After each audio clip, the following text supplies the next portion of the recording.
बोलो जयकारा बोल मेरे श्री गुरु महाराज जी की जय। The 12th of October 2025। पुस्तक परम पीयूष तारांकन। तारांकन भाग 2।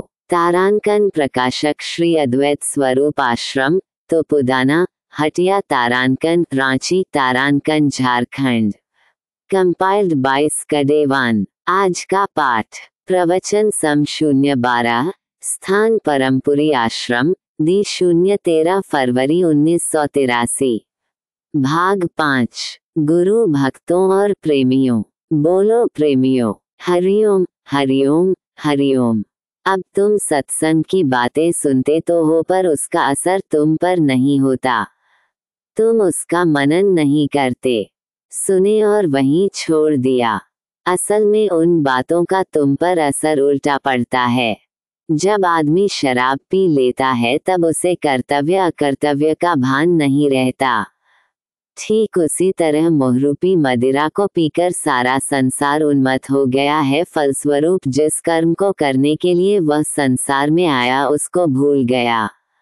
शरीर तो इसलिए मिला कि उससे अपने प्रारब्ध को भोग कर साधन कमाई द्वारा आत्मा का साक्षात्कार करो, परंतु इस दुर्लभ शरीर को तुमने विषय भोगों में व्यर्थ गुजार दिया। पशु भी इसी प्रकार सिर्फ विषयों को भोगते हुए जीते हैं। तब इंसान उससे भिन्न कैसे हुआ? इसलिए कि वह अच्छा खाना खाता है, अच्छा पहनता है। पशु भूसा खाकर भी तुमसे ज्यादा तगड़े हैं। मोर और खरगोश जैसी कोट तुम 1000 रुपयों में भी नहीं पा सकते। फिर तो तेरा अहंकार मिथ्या है। तुम अपना पोशाक ड्राई क्लीन कराते हो, पर खरगोश तो कभी नहीं कराता। सब दिन उसकी कोट साफ और सुंदर रहती है।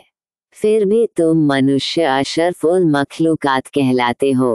तुम जैसी देह के लिए देवता भी तरसते हैं। क्यों? इसलिए कि तुम इस शरीर से साधन करके डायरेक्ट मोक्ष प्राप्त कर सकते हो। इतना उत्कृष्ट जन्म पाकर भी तुम दुखी क्यों हो? इसलिए कि तुम्हारा दिल दिमाग ख्वाहिशों से भरा हुआ है। जिसमें जितनी अधिक ख्वाहिशें हैं उतना ही वह दुखी है। शंकराचार्य से पूछा, दरिद्र कौन है? कहा, विशाल तृष्णा वाला। अब यही नुक्ते की बात है। दिल से ख्वाहिशें निकाल दो, अभी मुक्त होते हो। अगर तुम्हारे अंदर एक भी इच्छा रह जाएगी तो तुम्हें अवश्य जन्म लेना पड़ेगा। तुम छूट नहीं सकते। अगर छूटना चाहते हो तो मन से संसार की इच्छा, सांसारिक सुखों की आसक्ति निकाल दो। बिना आसक्ति खत्म किए तुम बद्रीनाथ चले जाओ या कैलाश क्या महाकैलाश चले जाओ, तुम्हारा जन्म अवश्य होगा। और जब जन्म होगा तब सारे प्रपंचों में पड़ोगे ही। जन्म का बीज मन की इच्छाएं हैं। दुनिया किसी को बंधन में नहीं डालती, तुम्हारी उसमें आसक्ति ही बंधन में डालती है। अब पूछो, इच्छाएं कैसे खत्म कर दें? आसक्ति से रहित होकर कर्म करो, तब गृहस्थी में रहो, बाल बच्चों के बीच रहो, फिर भी तुम छूट जाओगे। वह आसक्ति कैसे छूटेगी? विचार से, विवेक से छूटेगी। विवेक मतलब वह दृष्टि जो सत्य को सत्य और असत्य को असत्य देखे।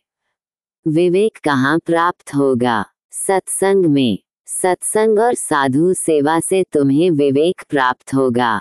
बोलो जयकारा बोल मेरे श्री गुरु महाराज जी की जय। परम पीयूष भाग 2। अगले पाठ में प्रवचन सम 012 भाग 6। Compiled by स्कडेवान।